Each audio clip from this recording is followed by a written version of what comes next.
यादीच्या तासामध्ये आपण नामाचे दोन विकार अभ्यासलेत, नामाचे वचन आणि नामाचे लिंग. कालच्या तासाला आपण नामाचे लिंग व नामाचे वचन यांची उदाहरणं देखील पाहिलीत.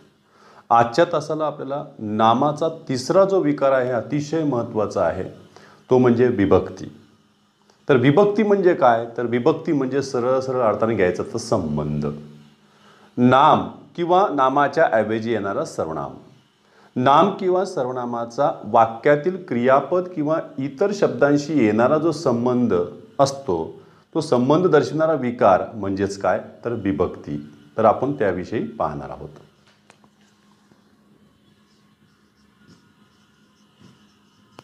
तिसरा विकार आहे हा विभक्ती. विभक्तीचा सरळ सरळ आपण अर्थ लावलाय संबंध. सर्वात पहिले विभक्तीची आपण व्याख्या पाहून घेऊ. नाम किंवा सर्वनाम म्हणजे सर्वनामाचा देखील यासोबतच अभ्यास होऊन चाललाय. बघा, नाम किंवा सर्वनाम यांचा वाक्यातील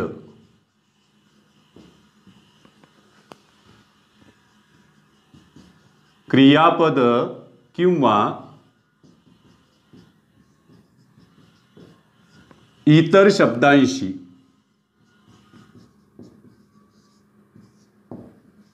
येणारा संबंध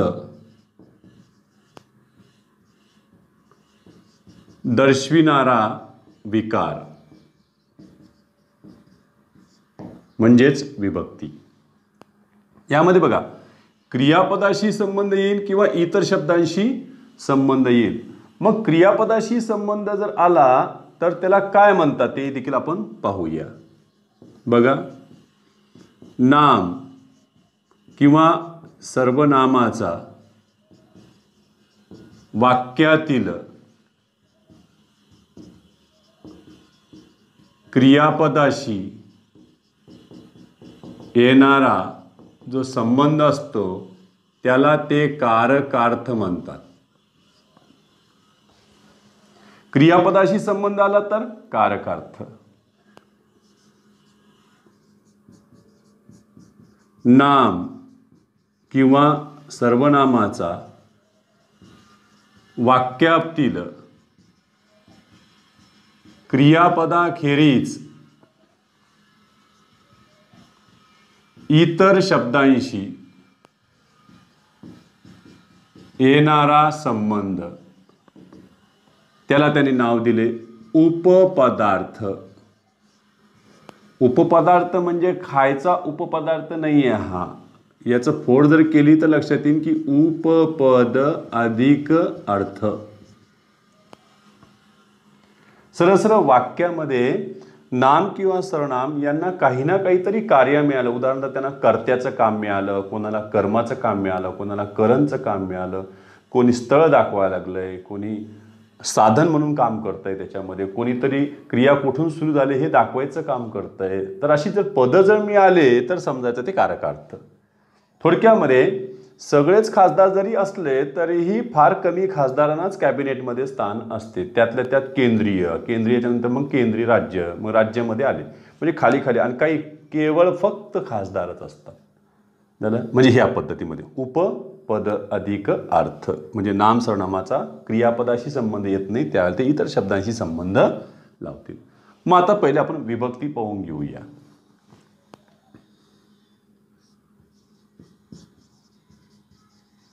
शिक्षक, मुले, वर्ग, बोलावले. बघा, मी क्रियापद दिलेलं आहे. आता त्या क्रियापदाशी यांचा संबंध लावा. शिक्षक, मुले, वर्ग हे तिन्हीच्या तिन्ही याच्यातील नामेच आहेत, सामान्य नामेत. त्यांचा संबंध लावताना यांच्या रूपामध्ये काही ना काहीतरी बदल होईल. बघा, शिक्षकचं काय केलंय तुम्ही बघा बरं. शिक्षकांनी, बघा आदरार्थी बहुवचन केलंय त्यांचं. शिक्षकांनी, मुले का, मुलांना वर्गात बोलाविले. हे झालं अर्थपूर्ण वाक्य. म्हणजे यांचा संबंध आला कोणाशी? क्रियापदाशी आलेला आहे. बघा, काय काय केलं यांच्यामध्ये, हे शिक्षकांनी एवढं जे तुम्ही केलेलं आहे, याने मी एक बॉक्स केला, याला दुसरा बॉक्स केला, याला तिसरा बॉक्स केला, हा पूर्ण रूपच बदललंय त्यांनी. हे जे बदल झालेले आहेत लक्षात ठेवायचे, याला म्हणतात विभक्ती. झाला संबंध येताना बदलला. त्याच्यानंतर पहा, या शिक्षकला कोणतं प्रत्यय लावलंय, नी. हे छोटे छोटे मी झिगझॅगमध्ये घेतलेले छोटे छोटे सापे, हे पण इथं साप घेतलेले आहेत. यांचा मोठा करू आपण ॲनाकोंडा. हा आला ॲनाकोंडा. लक्षात येण्यासाठी मी वेगळे चिन्ह वापरलेत.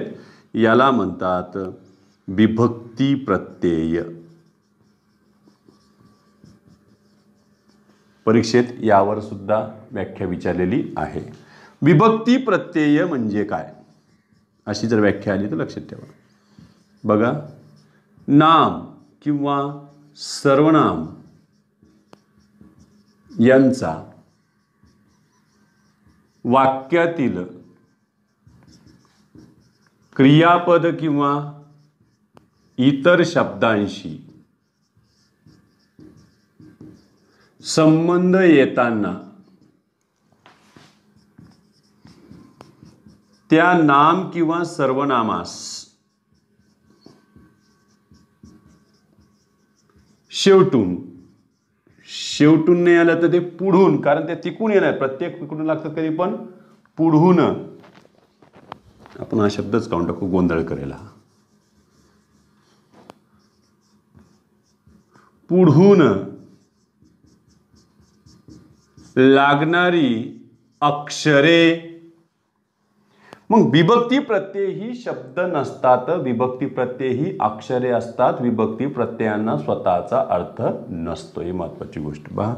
यामध्ये विभक्ती प्रत्यय ही शब्द नसतात, त्यांना स्वतःचा अर्थ नसतो. बघा बरं, दोन गोष्टी आल्यात. याच्यावर सुद्धा पॉईंट्स टाकतात परीक्षेला कधी कधी.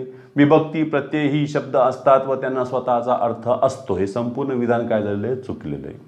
विभक्ती प्रत्यय ही शब्द नसतात परंतु त्यांना स्वतःचा अर्थ असतो. यामध्ये काय झालं, विधानाचा पूर्वार्ध बरोबर आहे, उत्तरार्ध काय झालेला याच्यामध्ये चुकलेला आहे. मग परत देते बघा, विभक्ती प्रत्यय ही शब्द नसतात, त्यांना स्वतःचा अर्थ नसतो. हे संपूर्ण विधान काय झालं याच्यामध्ये बरोबर झालेलं आहे. कारण यांची तुलना आपण शब्दयोगी अव्ययाशी देखील आधी केली होती.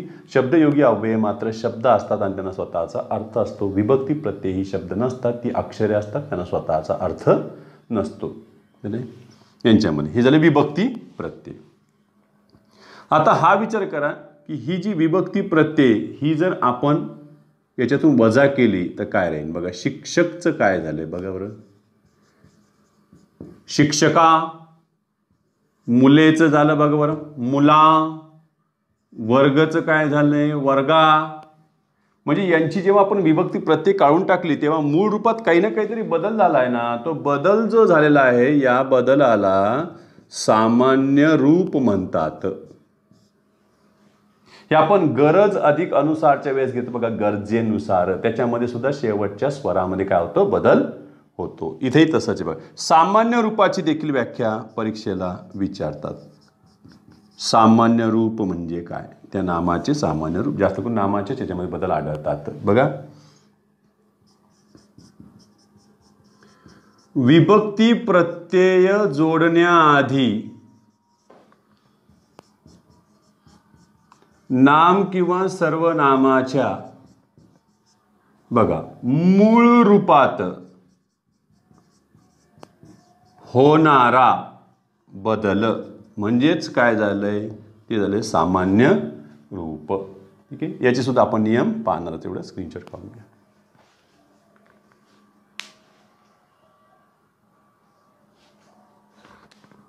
विभक्तीचे प्रकार, त्यानंतर विभक्तीला लागणारे प्रत्यय आणि त्यांचे कारकार्थ यांचा अभ्यास आपल्याला नंतर करायचा आहे. सुरुवातीला आपण पाहूया की विभक्ती प्रकार एकूण किती आहेत, तर त्यांची संख्या आहे 8. त्यातलं त्यांची नुसती नावं जरी पाहिली तरी त्याच्यामध्ये संख्येचा तुम्हाला बोध होईल बघा. प्रथमा विभक्ती, त्याच्यानंतर आलेले बघा द्वितीया विभक्ती, तृतीया विभक्ती, चतुर्थी विभक्ती, पंचमी विभक्ती, षष्ठी विभक्ती, सप्तमी विभक्ती, लगेच अष्टमी म्हणू नका. त्याला मराठीमध्ये काय म्हणले त्यांनी? संबोधन. म्हणजे नामासाठी हे सर्वच्या सर्व 8च्या 8 प्रकारमध्ये नाम घेता येईल तुम्हाला. बघा, प्रथमा विभक्तीमध्ये नाम हे अप्रत्ययी असते. अप्रत्ययी किंवा प्रत्ययरहित नाम यांच्यात असते, प्रत्ययच नसते त्याला, प्रथमा विभक्ती. द्वितीय विभक्ती व चतुर्थी विभक्तीचा अभ्यास जर केला, स, ला, ना, ते हे पद्यामध्ये आहे. त्याच्यानंतर स, ला, ना, ते दोन्हीकडे प्रत्यय कसे आहेत? सारखेच आहेत. ते त नाही. तृतीयेकडे येणारे प्रत्यय कोणकोणते? तर तृतीयेकडे बघा ने, ए, शी, नी, ही, ई अशी यादी भरमसाठ तृतीयेकडे आहे. परंतु काय झालं, सप्तमीकडे सुद्धा ई येत आहे पुढं, म्हणून ह्या ईचा उपयोग कमी झालाय. याच्यामध्ये फक्त तो कोणी करण्यासाठीच ह्या ईचा उपयोग आहे, बाकी ठिकाणी ईचा उपयोग कुठे आढळत नाही. त्यानंतर तृतीयेमध्ये येणारं ही हे सुद्धा याच्यातून वजा झालेलं आहे. त्याचं कारण काय की शब्दयोगी अव्ययामध्ये संग्रहवाचक हा जो प्रकार आहे त्यामध्ये सुद्धा ही येत आहे, म्हणून शब्दयोगी अव्यय म्हणून त्याचा उपयोग जास्त सुरू झालेला आहे. म्हणजे याच्यामध्ये राहिलं तर ने, ए, शी, नी एवढ्याचाच आपण अभ्यास करणार आहोत. पंचमी विभक्तीमध्ये बघा ऊन प्रत्यय लागेल किंवा हून प्रत्यय लागेल, ऊन किंवा हून. षष्ठी म्हटलं की नाम आले की त्याला लागेल चा, ची, चे, च्या. जर यामध्ये मी सर्वनाम असते तर त्याला झालं असतं बघा माझा, माझी, माझे. तू सर्वनाम असतं तर झालं असतं हे तुझा, तुझी, तुझे. झाले. आपण सर्वनाम असते तर झाले असते बघा आमचा, आलं त्याच्यामध्ये चाची, चे, किंवा आपला, आपली, आपले. तुम्हाला त्याच्यामध्ये लावता येईल. सप्तमीमध्ये प्रत्यय येणार बघा त, ई, आ. त, ई, आ हे जास्त करून पद्यात असते. याचा अभ्यास आपण नंतर करणारच आहोत. संबोधनामध्ये काय झालंय? संबोधनामध्ये एकवचनी नामास प्रत्यय नसते, परंतु स्वल्पविराम असते. संबोधनातील नाम हे त्या वाक्याचा भाग नसते, ते वाक्य पूर्णपणे त्या नामाला उद्देशून बोललेले असते. बरोबर ना? हाक मारणे एवढाच फक्त त्याच्याकडे उद्देश आहे. आणि अनेक वचनी नाम असेल तर त्याला नो किंवा हो प्रत्यय जोडून परत स्वल्पविराम दिला जातो. आता एवढ्या ह्या 2-4 ओळीवर सुद्धा परीक्षेला पुष्कळ वेळेस प्रश्न पडलेले आहेत. विभक्तीचे एकूण प्रकार किती असा प्रश्न विचारते 8. कोणत्या विभक्तीमध्ये नाम किंवा सर्वनामास प्रत्ययच नसतो? कोणत्या विभक्तीला प्रत्ययच नाही? प्रथमेला. कोणत्या दोन विभक्ती प्रकारामध्ये नाम किंवा सर्वनामास प्रत्यय कसे असतात? सारखेच असतात. ते म्हणजे द्वितीया, चतुर्थीमध्ये प्रत्यय सारखेच असतात. कोणत्या विभक्ती प्रकारामध्ये एकवचनी नामास प्रत्यय नसते परंतु अनेकवचनी नामास प्रत्यय असते? ते म्हणजे कोण झालं? संबोधन. संबोधनातील नामानंतर कोणते विरामचिन्ह वापरतात असे परीक्षेत प्रश्न विचारलेले आहेत. संबोधनातील नामानंतर स्वल्पविराम वापरतात. नामानंतर स्वल्पविराम कोणत्या विभक्ती प्रकारात वापरतात असा सुद्धा परीक्षेत प्रश्न विचारलेला आहे. तो म्हणजे कशा? संबोधनात. कोणता विभक्ती प्रकार असा आहे की ज्याच्यामध्ये लिंग, वचन यानुसार बोध होतो, यांच्यात बदल आढळतात प्रत्ययामध्ये? तर लिंग, वचन यानुसार षष्टीमध्ये बदल आढळतात बघा. चा, ची, चे आलं का लिंगानुसार बदल, आणि च्या केलं तर ते अनेक वचनी होतील. हा यांच्यामध्ये बदल लक्षात ठेवा. झालं विभक्ती प्रकार. आता यापुढं आपल्याला बघायचं आहे की ते म्हणजे भिन्न भिन्न विभक्ती प्रत्यय जोडताना नामामध्ये काही बदल होतात का, त्यांचं सामान्य रूप करताना त्यांच्या अंतिम स्वरामध्ये काही बदल होतात का, ते सुद्धा आपल्याला पाहायचे आहेत. बघूया आपण. त्यांना जे काही विकार लागणार आहे, विकार होईल म्हणजे थोडक्यात सामान्य रूपाला जे काही प्रत्यय लागतील ते बघायचे आहेत आपल्याला. सामान्य रूपाचे नियम. जसे आम्ही वचनाचे नियम पाहिले तशी तर आता सामान्य रूपाचे नियम पाहणार आहोत. त्यामध्ये पाहिलं तर दोघांमध्ये जवळपास 50 ते 60% साम्य आहे. त्याच्यामुळे गोंधळ होण्याची दाट शक्यता यांच्याकडेही आहे. चला बघा, पुल्लिंगी नाम जर आले, पुल्लिंगी एक वचनी नाम यांचा आपल्याला अभ्यास करायचा आहे. त्यांचं एक वचनामध्ये काही फरक पडतो का बघूया आपण. एक वचनी नाम आणि अनेक वचनी नाम. जास्त करून काय दिसेल की अनेक वचनी नाम, मग ते पुल्लिंगी असो का स्त्रीलिंगी असो का नपुंसकलिंगी असो, त्या अनेक वचनी नामाचे सामान्य रूप करताना ते अनुस्वार युक्त असतात. त्यांच्यावर अनुस्वार देणं आवश्यक आहे. एवढंच तुम्ही लक्षात ठेवावे त्यांच्यामध्ये.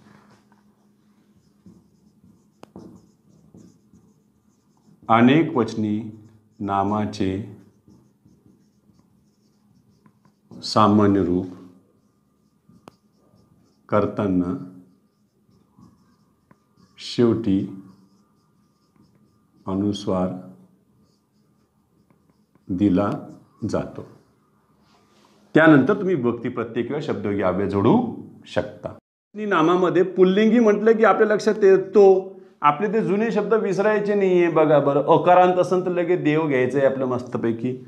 चला, यांच्यामध्ये देव, तो देव याच्यामध्ये अकारांत आले. पुल्लिंगी अकारांचं सामान्य करताना म्हणजे त्याला विभक्ती प्रत्यय जोडताना काही बदल आढळतात का बघा. वचनामध्ये बदल नव्हता आढळला बघा. देवचं अनेक वचन देवच झाले होते, पण इथं देवला जर तुम्ही ला प्रत्यय जोडा बरं, ला, तर काय म्हणणार तुम्ही? देवला म्हणणार का देवाला म्हणणार? तुम्ही म्हणणार सर देवाला. जर तुम्ही अनेक घ्यायचे असतील तर तुम्ही काय म्हटले असते? देवांना. म्हणजे हे झाले याच्यातले काय सामान्य रूप प्रत्यय बाजूला काढून बघायचे. मग यात काय आढळले तुम्हाला? सर पुल्लिंगी ओकारांचे सामान्य करताना आकारांत होते. इथंही ओकारांचं आकारांत झालेले, काही बदल झालेला नाही. जास्त बदल झाला तर आपण तिकडचंही लिहायला शिकू. चला, देव झाले. आता आपण रस्ता पाहू. तो रस्ता याच्यामध्ये आकारांत आलेला आहे. आकारांचं काय होईल? रस्ताला तुम्ही ने लावा बरं. रस्ताने, रस्ताने होईल का? रस्त्याने, रस्त्याने होईल. चला, म्हणजे रस्त्याने झाले. आणि इकडं मी म्हटलं पावसामुळे रस्त्यांची दुरवस्था झाली. अनुस्वार आला. बघ इथं रस्ते आहे, तिथं रस्त्यावर काय झालं? अनुस्वार आला. यात काय आढळले आम्हाला? सर पुल्लिंगी आकारांताचे सामान्य करताना आकारांतचे काय होते? याच्यामध्ये याकारांत होते. आकारांचे काय झाले याच्यामध्ये? त्या ओळीच्या ओळी आपण लक्षात ठेवल्या पाहिजे. पुल्लिंगी आकारांचे अनेक वचन करताना काय होते मग ते बघूया आपण. लगे आकारांचे एकारांत झाले होते, रस्ताचं रस्ते. पण इथं पुल्लिंगी आकारांतचे सामान्य करताना काय होते? याकारांत होते. फक्त अनेक वचनात अनुस्वारयुक्त राहिलं. अ, आ, ई. चला, आपण हा एक शब्द घेतला होता जावई. अनेक वचनात जावईमध्ये काहीच बदल झालेला नव्हता तिकडे नियमामध्ये. पण इथं बघ बरं, जावईचे घर का जावयाचे घर? जावयाचे घर. आणि अनेक असती तर जावयांची घरे. एवढाच बदल झाला असता त्याच्यामध्ये. एवढा पहा. यात काय झाले? परत पुल्लिंगी इकारांचे काय झाले? याकारांत झाले. काहीतरी साम्य आहे आता बघा. आकारांचं याकारांत, इकारांचं याकारांत. चला, आता अ, आ, ई, ई झाले. आता भाऊ सांगा. भाऊ, भाऊने का भावाने? भावाने. मग भाऊचं काय झालं बघा बरं? भावाने. आणि दोघा भावांनी. चला, काय झालंय? पुल्लिंगी उकारांताचे काय झाले? वाकारांत झाले. भाऊचं काय झालं इथं? भावाने झाले. ठीक आहे. पुढे अ, आ, इ, ई, उ, ऊ, ए. फडके होते आपल्याकडे. चला फडकेचा काय करू, इकडेच्या भागामध्ये घेऊ आपण, आणू आदरार्थी बहुवचनामध्ये एकवचनामध्ये घेण्यासाठी. फडकेचं काय झालंय, फडक्यांचा, फडक्यांचा म्हणजे काय झालं, एकारांचे याकारांत झाले. आता पुढे घेऊ आपण धनको किंवा ऋणको, कोणालाही घेतलं तरी चालतं. चला ओकारांचं काय होईल बघा बरं. धनकोला आत बोलवा, धनको. आणि अनेक असते तर धनकोवर फक्त तुम्ही अनुस्वार टाकला असता, दुसरं काय केलं असतं. मग यामध्ये काय झाले हो, ओकारांतचे रूप बदलत नाही, हा नियम यांच्याकडे आला. बघा सामान्य रूपाचा नियम वेगळा, वचनांचे नियम वेगळे. मी इथे एका ठिकाणी लिहून देतो बघा. तुम्ही वचनाच्या वेळेस काय केले होते, देवचं देवच ठेवलं होतं. तुम्ही जेव्हा रस्ता घेतलं होतं तेव्हा रस्ताचं तुम्ही रस्ते केलं होतं, झालं. त्याच्यानंतर तुम्ही जावईचं जावईच ठेवले होते, काही बदल झाले नव्हते. भाऊचं तुम्ही भाऊच ठेवलं होतं, रूप बदलले नव्हते.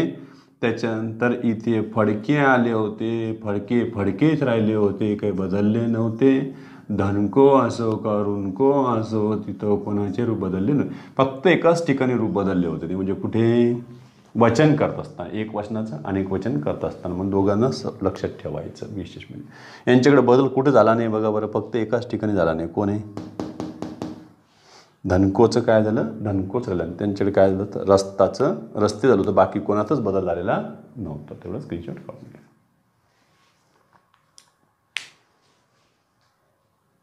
स्त्रीलिंगीचे नियम पाहूया आपण सामान्य रूप करण्याचे.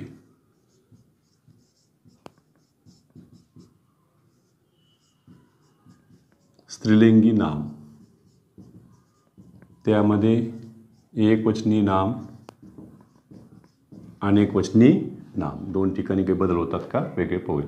परत अनेकवचनी नाम हे अनुस्वारयुक्त असणारच आहे. पुन्हा आपण ते वचनाचे जे नियम घेतले होते ते शब्द आपण इथं वापरणार आहोत. स्त्रीलिंगी म्हटलं की ती, मी इथे घेतले बघा बरं. आता एक शब्द घेतो मी, वीट. वीट मध्ये अ आलेलं आहे, ह्याच्यामध्ये बघा अकारांत. एक वचनामध्ये तुम्ही काय करणार आहात बघा, माऊली कशावर उभी आहे, तर माऊली विटेवर उभी आहे. विटेवर. मी जरी शब्दयोगी अव्यय जोडले त्याला, मात्र सामान्यतः सारखंच होणार आहे. शब्दयोगी अव्यय जोडा की विभक्ती प्रत्यय जोडा. बघा विटेत अंगठी, विटेत अंगठी ठेवली होती. विटेत त त सप्तमी लावताना सुद्धा काय झालं, तेच झालं. विटेवर विटेत झालं. मग हे ह्रस्व राहील याच्यामध्ये, विटे विटे विटेत मी लिहितो इथं बघा बरं. याच्यामध्ये काय झालंय, ओकारांचं स्त्रीलिंगी ओकारांचं एक वचनामध्ये काय झाले, एकारांत. मग अनेक वचनात काय होईल सर, याच्यामध्ये झालं बघा, विट्टांचे भाव फार कडाडले. मग ओकारांचं काय झालं, अनुस्वारयुक्त आकारांत झालेले आहे. म्हणजे दोन ठिकाणी बदल दिसले. स्त्रीलिंगी ओकारांचे सामान्य रूप करताना एक वचनामध्ये ओकारांचं एकारांत झालं तर ओकारांचं आकारांत झाले. त्याच्यानंतर परत पहा, यात आणखीन एक शब्द आपण अकारांचा घेतला होता, केळ. केळचं काय केले होते बघा, केळीत पाणी भरले. आणि अनेक केळी असतील तर काय म्हणाल तुम्ही, केळीत पाणी भरले. म्हणजे यामध्ये काय झाले, अकारांचे इकारांत होते, इकडेही अकारांचे काय झाले, इकारांत झाले. म्हणजे आता यामध्ये तुम्ही जर एक दोन ओळीच लागतील याला सांगायला, काय होईल, ओकारांत स्त्रीलिंगी ओकारांताचे सामान्य रूप करताना एक वचनामध्ये अकारांचे एकारांत होते किंवा अकारांचे इकारांत होते, तर अनेक वचनामध्ये अकारांचं आकारांत होते तर अकारांचं इकारांत देखील होते. म्हणजे एक वचनामध्ये तुमचा दोन ठिकाणी बदल दिसले तुम्हाला. स्त्रीलिंगी अकारांचे एकारांत किंवा इकारांत होते, तर अनेक वचनामध्ये अकारांचं आकारांत किंवा इकारांत होते. हे महत्वाचं. अ झालं, आला घ्या ना आता, काय होईल, भाषा. आपण अनेक वचन करताना पाहिलं तर भाषेत काही बदल झाला नव्हता. पण बघा भाषा, भाषाला त प्रत्यय लावा. भाषेत, भाषेत. मग चला इथं काय झालंय, भाषेत. अनेक भाषेत किंवा अनेक भाषेत त्याच्यात टावलं तुम्ही.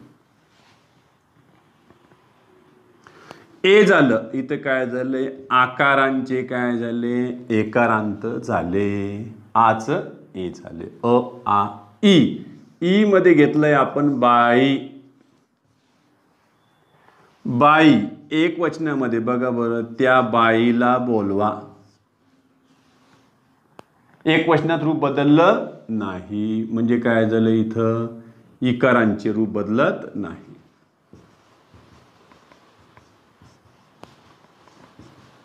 बाईचं काय झालं, बायांना बोलवा. इकारांचं काय झालं, अनेक वचनात याकारांत झाले.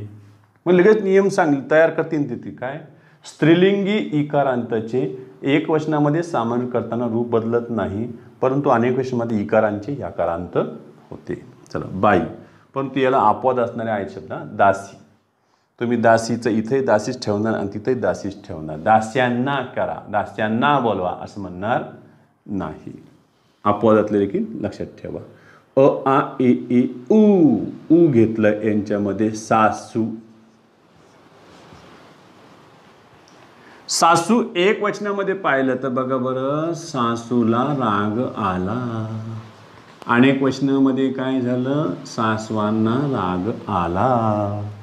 म्हणजे इथे स्त्रीलिंगी उकारांतमध्ये काय झालं, एक वचनात सामान्य करताना रूप बदलत नाही, परंतु अनेक वचनात काय झालं, उकारांचं वाकारांत झाले. या ठिकाणी आणखीन एक शब्द अपवादातला सापडला, तो म्हणजे जाऊ.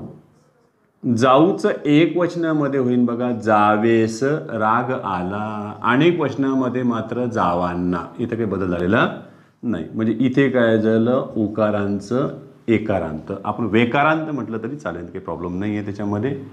एकार म्हणायच्या ऐवजी वेकारांत. उच वे, एकारांत म्हणा किंवा वेकारांत.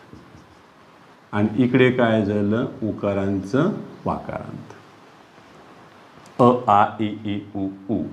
त्याच्यानंतर इथे काकू आलं तर बदल करायचा नाही. इथं काकूला म्हणतात, अनेक काकूंना म्हणतात, काकवांना म्हणणार नाही. वधू आलं तर वधूच म्हणणार, वधूला. वधवांना म्हणणार नाही, वधूंना. बरं, धूवर अनुस्वार तुम्हाला द्यावे लागेल. अ आ इ ई उ उ. ए आपल्याकडे हे एकमेव शब्द आहे आतेवाला. आते. कोणाला बोलवा, आत्याला बोलवा. अनेक वचनामध्ये अरे दोन्ही आत्यांना बोलव. चला इथे काय झालं, एकारांचं याकारांत. अनेक वचनातही तसंच आहे. ए झालं. आता आईबद्दल विचार करा. पै. अरे पै, पैचा हिशोब घेईन मी त्याच्याकडून, पैचा हिशोब घेईन. याचा अर्थ इथं रूप बदलत नाही एक वचनात. अनेक वचनात काय झालं, अरे पयांचा हिशोब घेईन मी त्याच्याकडून. ऐकारांचं काय झाले, याकारांत. बायको हा एकमेव शब्द आहे इकडे ओकारांतचा. बायको. अरे बायकोला राग आला. आणि इकडे बायकांना राग आला. इथे काय झालं, ओकारांतचं रूप बदलत नाही एक वचनात. अनेक वचनात ओकारांचं काय झाले, आकारांत. मग तुम्ही पाहिलं तर बरेचसे नियम आपले अनेक वचनाचे तिथं दडलेले आहेत, काही बदल झालेला नाही आहे. तर एवढा स्क्रीनशॉट काढून घ्या. परत आपण नपुंसकलिंगीचे देखील पाहू.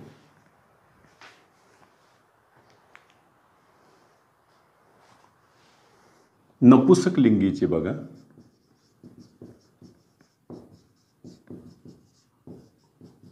नपुंसकलिंगी नाम एकवचनी सामान्य करताना एकवचनी नामात काय बदल होईल, अनेक वचनी नामात काय बदल होईल. परत एकदा यांच्याकडे आपण शब्द घेतले बघा. नपुंसकलिंगीसाठी ते दार. अकारांतसाठी काय घेतले, दार. बघा आता आपण दारचं दारे केलं होतं अनेक वचनामध्ये तिकडे. आता इथं दार. दारला ला लावा बरं. चला, दाराला, दाराला कुलूप लावा. आले. मग काय झालं इथं? नपुसक लिंगी ओकारांत कळलं आकारांत. आणि अनेक रे दारांना. काय बदल झालाय? फक्त ओकारांचा आकारांत झालं, काही बदल झालेला नाही. आकारांतवाला यांच्याकडे अस्तित्वात नाही. ही जागाच रिक्त झाली आची. आची जागा.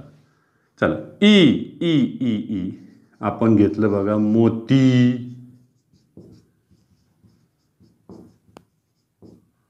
मोत्याची.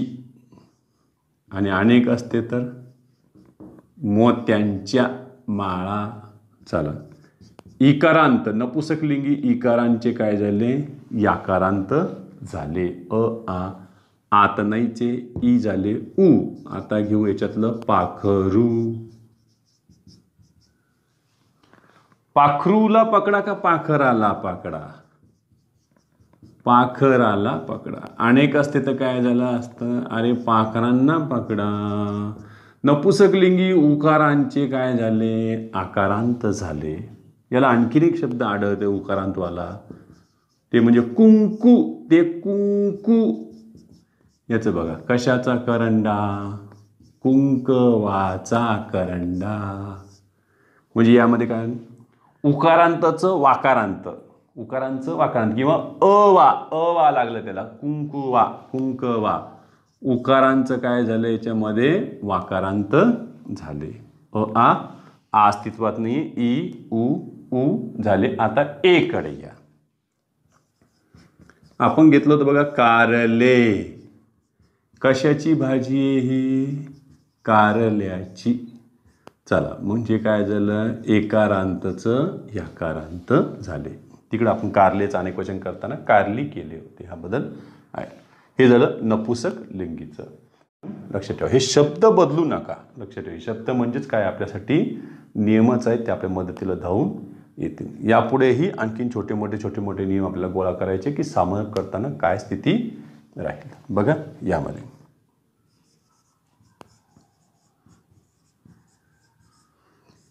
एकाक्षरी नामाचे सामान्य रूप होत नाही. तर आपण म्हणतो ना बघा, त्याला ग ची बाधा झाली.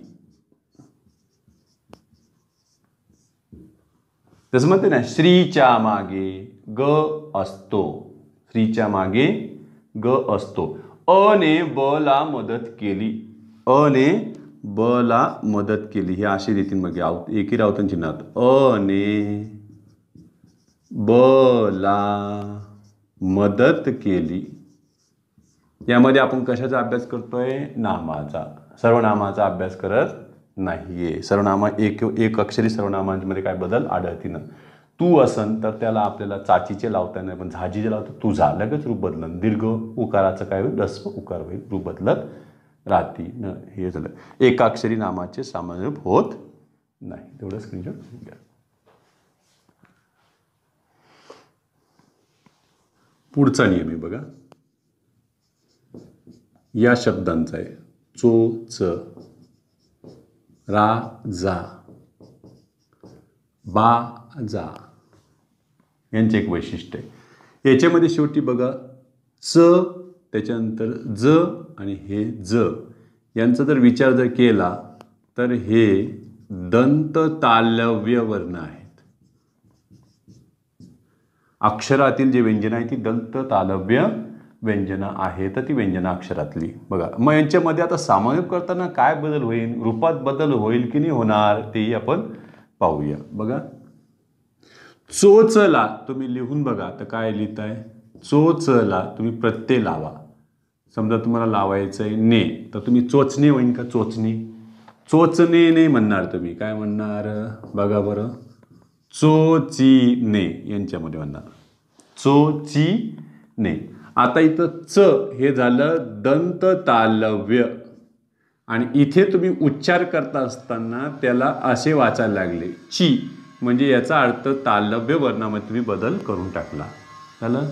म्हणजेच काय, शब्दाच्या म्हणजे नामाच्या शेवटी जर दंत तालव्य वर्ण अकारांत असेल, स्त्रीलिंगी अकारांत असेल, तो स्त्रीलिंगी काय झालंय, अकारांत.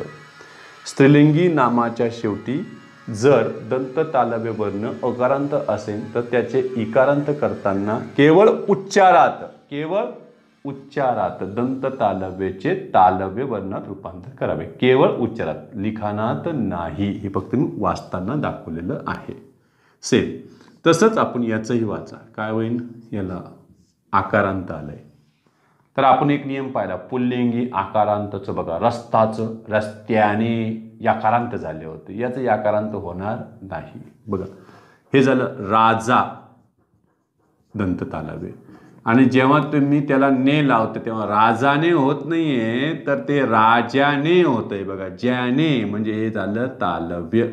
तसंच तुम्ही बाजाचं वाचू शकता, बाजाने, बाज्याने, त्या पद्धतीने. म्हणजे यात काय काय आलं बघा, नामा शेवटच्या अक्षरात दंत तालव्य व्यंजन आल्यास सामान्य रूप करताना केवळ उच्चाराने दंत तालव्याचे रूपांतर तालव्य वर्णात करावे. आता काय जे म्हणते सर तुम्ही राजाचं राजाच ठेवलं, काही बदल दिसलाच नाही, रूपात तर काही बदल नाही. बरोबर आहे, ते रूपावर प्रश्न विचारणारच नाही, तुम्हाला सहज लावता येईल ती, त्यात काही चुकणार नाहीच. ते मुद्दाम कोण असतं, थेरॉटिकल तुम्हाला देतील, बस लेखी स्वरूपामध्ये तुम्हाला मुद्दे देतील, ते ओळखता आले पाहिजेत. एक त्याच्यानंतर आणखीन पाहूया, या शब्दांचा अभ्यास करा. सहसा, घसा,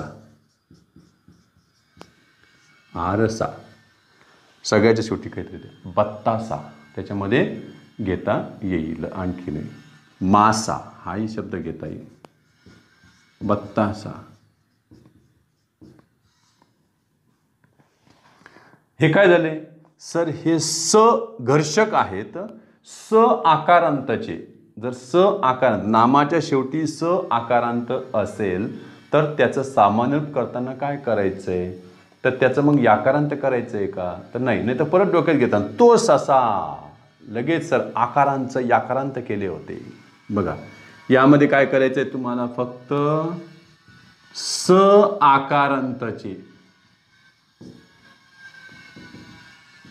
श आकारांत करावे. बघा नामा शेवटी स आकारांत आल्यास सामान्य रूप करताना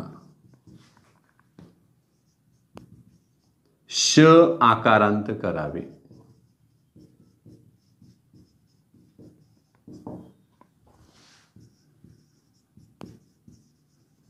थोडक्यात पुल्लिंगी आकारांताची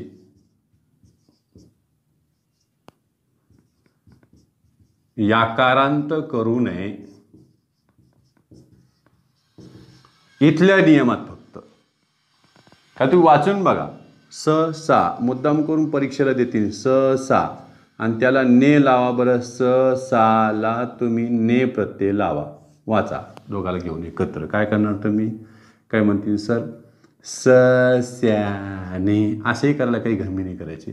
सशाने, सशाने, ससाने, असं पण देतील ते. कोणतं बरोबर म्हणायचं तर हे होणार नाही, याकारांतवाले चालणार नाही. त्याला हे आलं बघा, श आकारांत. स आकारांताचे काय झाले, श आकारांत झालेले आहेत. मग काय म्हणते सर, हे सहीकडे नियम हेच वापरायचे का आम्ही आकारांतासाठी, हे आकारांसाठी वापरा. जसं घसा असेल तर घशात, आरशात, हे शब्द बघा बरं, मला लिहायचं असेल हे बघा, घशात, आरशात, माशाला, त्या पद्धतीने तुम्हाला घेता येईल. बत्ताशाचा भाव त्याच्यामध्ये देता. परत एक नियम याच्यामध्ये श साठीच तो नियम आहे, पुल्लिंगीसाठी आणि स्त्रीलिंगीसाठी. बघा बरं,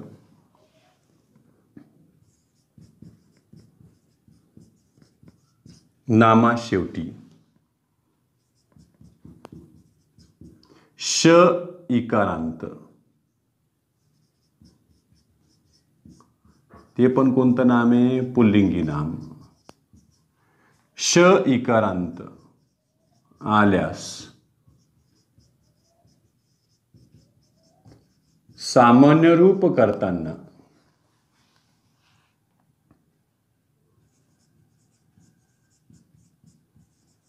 अनुस्वार युक्त श याकारांत करावे. श आकारांत करावे यांच्यामध्ये घेता येईल. काय? श इकारांतचं काय करा तुम्ही? श आकारांत करा.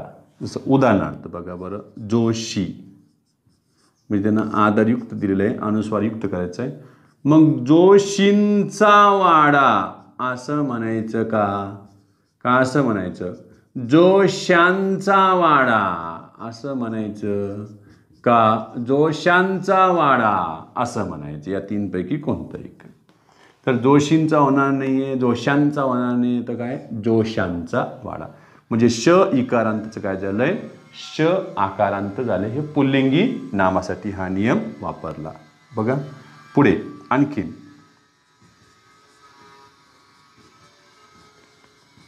स्त्रीलिंगी नामा शेवटी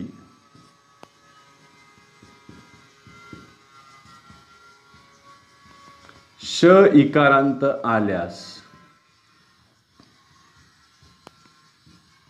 सामान्य रूप करताना एक वचनात रूप बदलत नाही, परंतु अनेक वचनात इकारांतचे याकारांत करावे. बघा इथं स्त्रीलिंगीसाठी मात्र काय बदल झाला? इकारांचं याकारांत होतंय. उदाहरणार्थ बघा, मी इथे घेतलं माशी. मी म्हटलं माशी चहात पडली, माशीला चहातून बाहेर काढा. बघा म्हणजे एक वचनात मी बदल केलेला नाही. पण मला जर अनेक वचनात म्हणायचं असेल की माशांना हाकला. कोणाला हाकला? माशांना. काय म्हणते मग सर ते आकारांत घेतले असते तर, जसं बघा इथं मासा होता, तुम्ही काय केलं होतं इथं माशाला, माशांना, तसं घ्यायचं नाही. झालं.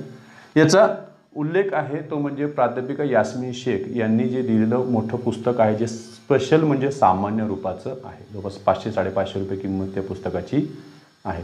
त्यामध्ये याचं स्पष्टीकरण दिलेलं आहे, मी इथे सांगितलेलं आहे. बघा स्त्रीलिंगीसाठी काय घ्या तुम्ही? स्त्रीलिंगी असेल तर माशी, माशीला, माशांना. मिशी असेल तर मिशी, मिशीला पीळ दिला, मिशांना पीळ दिला. दोन्ही कोण पीळ दिला त्यांना? म्हणजे यात आणखीनही तुम्हाला हा शब्द घेता येईल, मिशी. मग तुम्ही मिशीचं तसंच घेता. बघा मिशीला पीळ दिला, आणि अनेक असतं तर काय केलं असतं तुम्ही? मिशांना पीळ दिला. तर एवढे आपण थांबूया, बाकी उद्याच्या तासाला घेऊया.